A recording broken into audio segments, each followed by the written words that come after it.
Well, Holly and I were on our way to work. Holly was driving, and we were talking about where we're going to get our morning cup of coffee.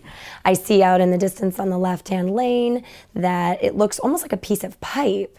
Later we found out it was a spring. As the driver, I'd kind of seen the debris on the left lane, and I saw an SUV that was going to hit it, and I thought, oh, that's going to pop a tire, or hope they're going to be okay. Never once imagining that it was going to kick up when they came in contact with it, and then it would end up dead center in our windshield, but it did. And all of a sudden, I hear this incredibly loud bang. Right after impact, it looked like a sheet of white to me. Even though I saw it, and I think it's like a movie where it goes into slow motion, and it's because you're watching it and you're thinking, maybe it'll miss us.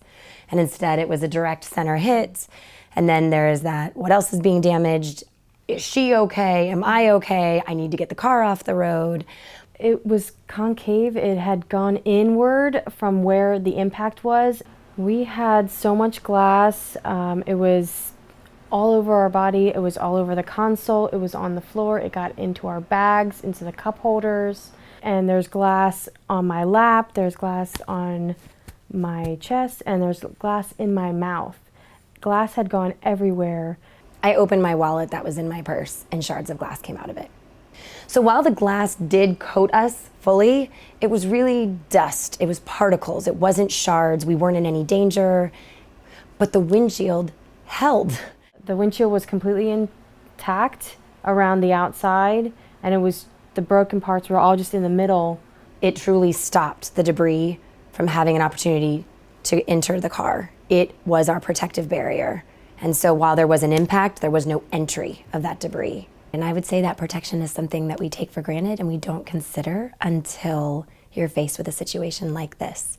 And to have the knowledge and to ask to ensure that your windshield is installed properly isn't something that many may think of off the bat, but it is critical because without that layer of protection, it would have come through.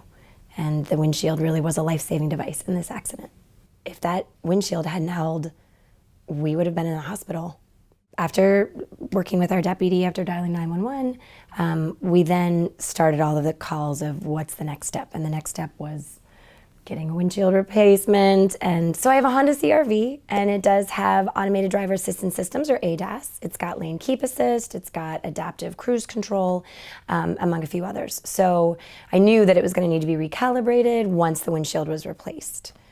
I think it's very important to know what kind of features your car has so that if your windshield does need to be replaced, you make sure that this new one is going to have the same features that your old one did. The reason that this story is a good story, and maybe one that I wouldn't even necessarily say is a cautionary tale, but more of an educating tale and one that we can share with friends and family, is because it's got a real happy ending, because that windshield helped.